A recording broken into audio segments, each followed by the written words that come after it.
Hello everyone, and thank you for joining me in the 6th installment of my SkyBurger Devlog series. In this video, we're going to be taking a look at the progress that I've been able to make on the game in the past couple of months and fix some of the issues that were brought to my attention from the playtesters. If you haven't been following along with the devlog series or you are new to the channel, then I recommend you go back and watch a few of the previous devlogs before continuing. To recap, back in August of this year, which was about 3 months ago from the recording of this video, I put out a message on Reddit asking for content creators to playtest my game. About 10 people responded and 4 of them went on to make videos of their experiences, and I highly recommend checking these videos out as well, as a good portion of this video will be about fixing the issues brought up from the playtesters.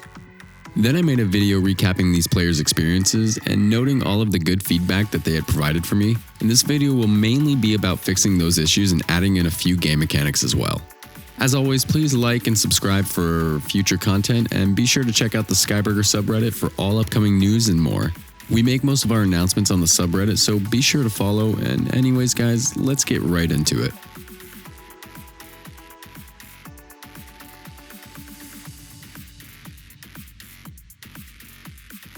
Okay guys, so the first thing I'd like to go over is some of the bug fixes that I was able to rectify.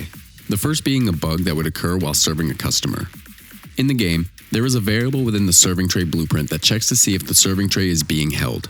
When the player picks up the serving tray, the variable should be true, and when released, the variable should be false. At least, this is how the mechanic is supposed to work. The bug occurs when the player picks up the serving tray, causing the variable to become true, and then releases the serving tray. There were times when the serving tray is held variable does not accurately toggle back to false when the serving tray is released.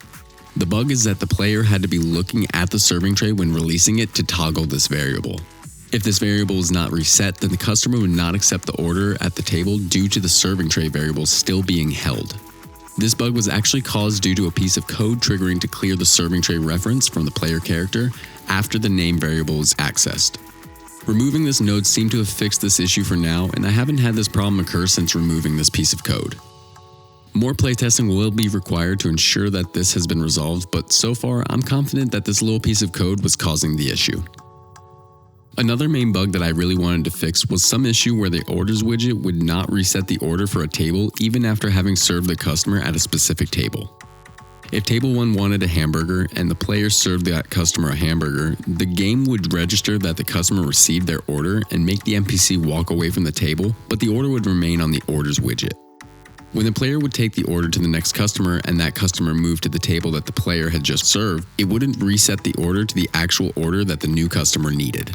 The customer could want a cheeseburger, but the orders widget would still say what the previous customer wanted, causing the player confusion and no real way of knowing what the new customer really wants. Looking into this, it seemed that the bug was coming from an issue with the table waypoints and the customer not actually being close enough to the table to register the clear signal when the order was received. To fix this, I set up the free play level with the new table waypoints and tested every single one for every table to ensure that everything was working correctly for this level. Once this was done, I grabbed all of the table waypoint actors and copied and pasted these locations onto every level I have so far. Doing this seems to have fixed this annoying bug, and now all of the tables reset the orders widget, allowing new customer orders to register. I was also able to fix an issue where the dialog box from the NPC would not continue, leaving the player stuck without control and causing the player to have to reset the game. This was also a minor coding issue on my part, which was quickly resolved, and with a lot of these bugs fixed and the game responding better than ever before, I figured that it was now time to work on some of the major issues that were brought to my attention from the playtesters.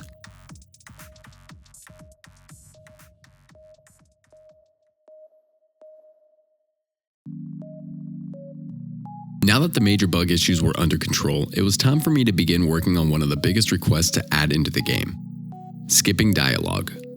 A good number of playtesters had requested the addition of being able to skip the dialogue when talking to your supervisor, Richard.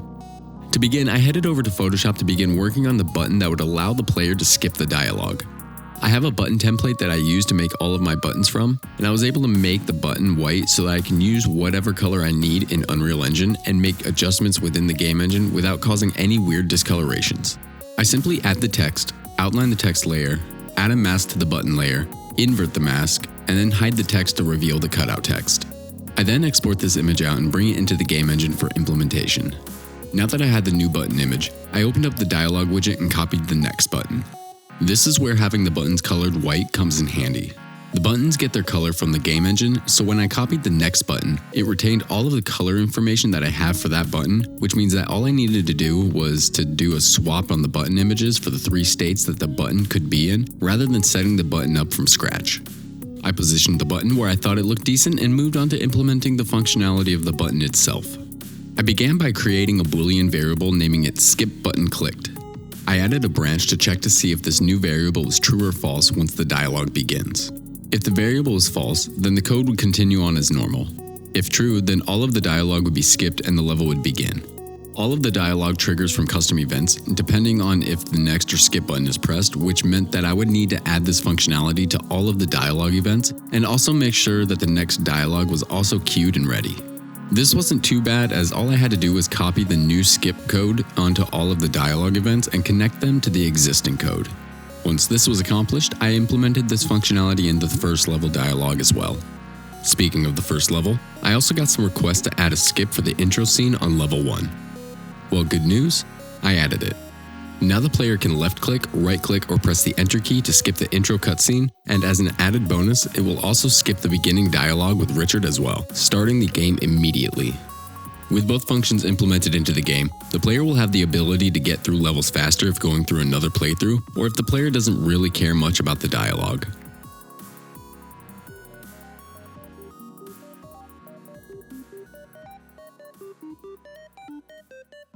Now that the game was in a better, more stable state, I decided to add in a new game mechanic that I'd also gotten requests for. This being the ability to clear the items off of a serving tray. I began by opening the player character blueprint and adding to the code for my interact function. I connected all the get array nodes to a spawn actor node, and since there are 8 available slots in the array, I needed to have 8 spawn nodes for every index within the array. Next, I needed to provide the location that I wanted the items to spawn at.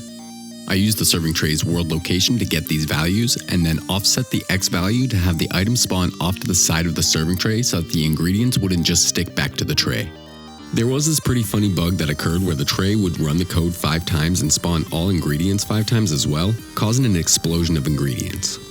I fixed this by adding a do once node and adding a custom event to reset the do once node that triggers after the first initial code is fired and then hits the delay to prevent the overfiring bug that was occurring.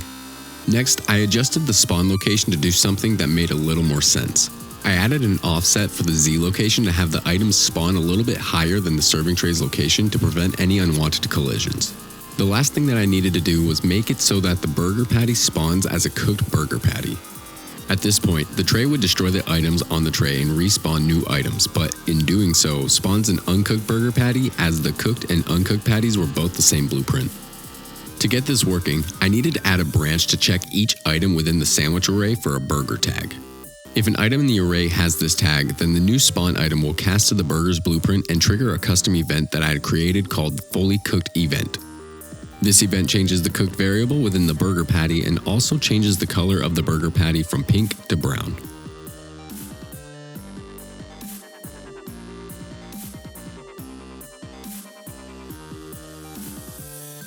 After getting the tray clearing function figured out, I began working on implementing audio options.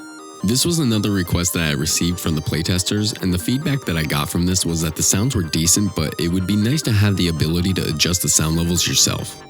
I started by adding in sound classes for ambient, music, and effect sounds.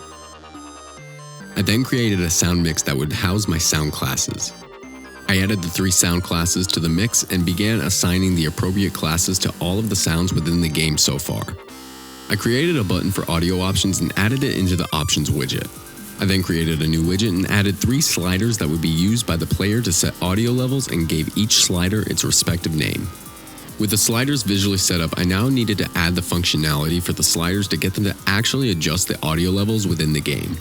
Utilizing game instancing, I set a cast after the construct node for the audio options blueprint, and I added 3 float variables for each audio class I would be needing values for and connected the sound variables within the game instance to get the current value of audio levels within the game, which are connected to 3 audio classes I created earlier. I also added a text block for each slider to represent the current audio level for the respective slider.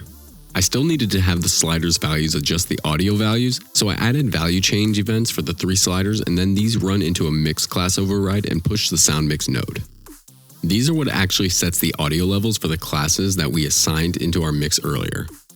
Once all of this was completed, I now had a basic audio options menu that players could use to set the audio levels to whatever they wanted them to be.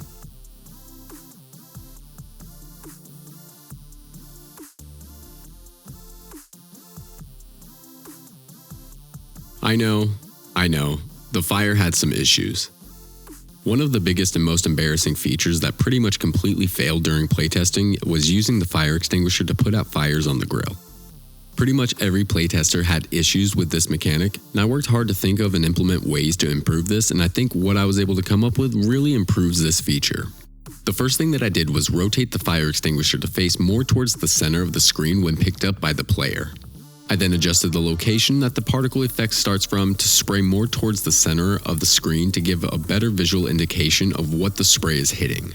Just this alone really helped give a better idea of where the player should be looking while using the fire extinguisher, but to really make sure that the player knew where they were looking at the fire, I added functionality to have fire print out on the screen when the player's reticle is hovering over it, just like the ingredients do. I really wanted to ensure that my next playtesters didn't have any issues with the fire, so I decided that I also wanted to add a type of health bar to the fire so that the player would know how much longer they would need to spray the fire to put it out. I created a widget named Fire Health and added a basic progress bar. I then added the new progress bar into the fire blueprint. I set the widget to be a hidden component and added code into my character blueprint that will change if the widget is hidden or visible whenever the player is looking at or away from a fire. I still need to develop a better looking progress bar for the fire's health bar, but I really think that with all of these new features added, there shouldn't be much problem with fires anymore. And with all of these new features, guys, I really think that the game is shaping up very well. Thank you for joining me in this devlog.